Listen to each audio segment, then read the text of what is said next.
So you will get the results of this course placement process toward the end of the summer, about a week before you come for orientation. You'll be able to see it on your eBear program. I'll send out information. I'll have things on the blog so you'll know how to find it, what you're looking at, and you'll see what the results were. And while I can't guarantee you your top preferences in everything, I think you're going to find that the majority of your schedule is going to reflect what you need it to, what you want it to. But again, you're going to be able to make changes when you come to campus if you want to. So when you come to campus, you're going to meet your advisor during orientation, talk about anything that you want to test out, anything that you're thinking about changing, and then during the first week of classes, you'll visit the classes. You'll want to visit the classes you do have space reserved in. You can visit a few classes you don't have space reserved in and see what you think, see if you want to make any kinds of changes. Every once in a while, there is a surprise. Again, I mentioned the example of if a professor is expecting about 80 students and so hasn't capped it and then realizes there are 150 students, I can't manage that. They may need to say, I'd love to have the first years here, but I need you to wait and take it another semester. If something like that happens, please don't panic. Just come right to your advisor or to me, and we'll help you figure out a plan B. Of course, it's great if you already have a couple courses as plan Bs in the back of your mind.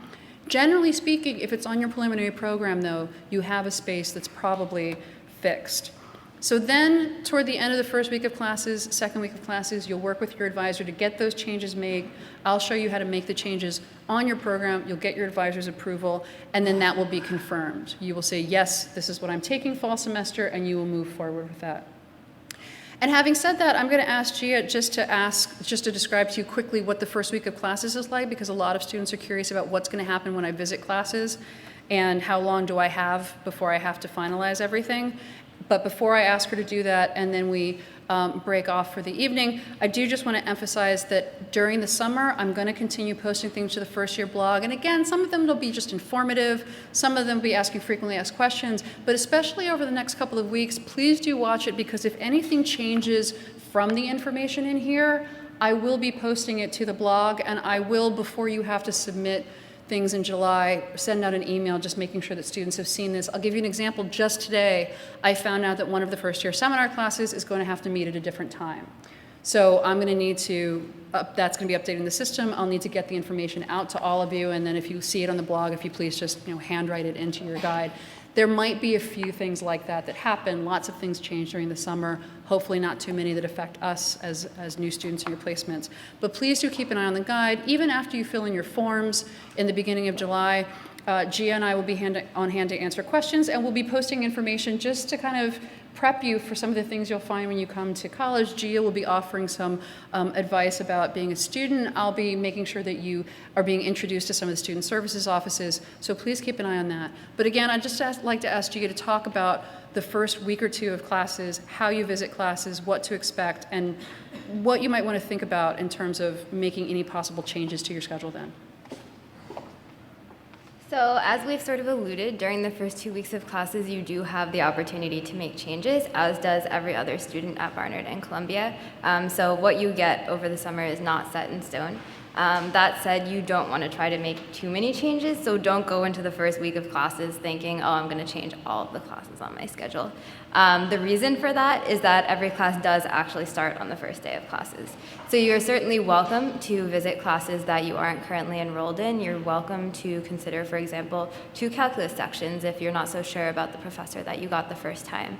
Or if you're considering 2 classes to fulfill the cultures and comparison requirement, you're certainly welcome to visit both of those classes to attend. But you will be expected to do reading beginning on the first day of class. You will be expected to complete assignments often very early in the semester. And so you don't want to be trying to take on too much at once, especially in your first semester. When it's your first semester of college, your first week of college classes, you don't want to be trying to take 10 different classes. I've always sort of made a rule for myself that I'd shop no more than 1 spot in my schedule. So I try to keep at least 3 or 4 of the spots in my schedule solidified from the very beginning, saying I know I'm taking these classes. And then maybe if I'm trying to fulfill one specific requirement, I look into a few classes to fulfill that requirement, just because you'll go a little bit crazy if you're trying to juggle too many things at once.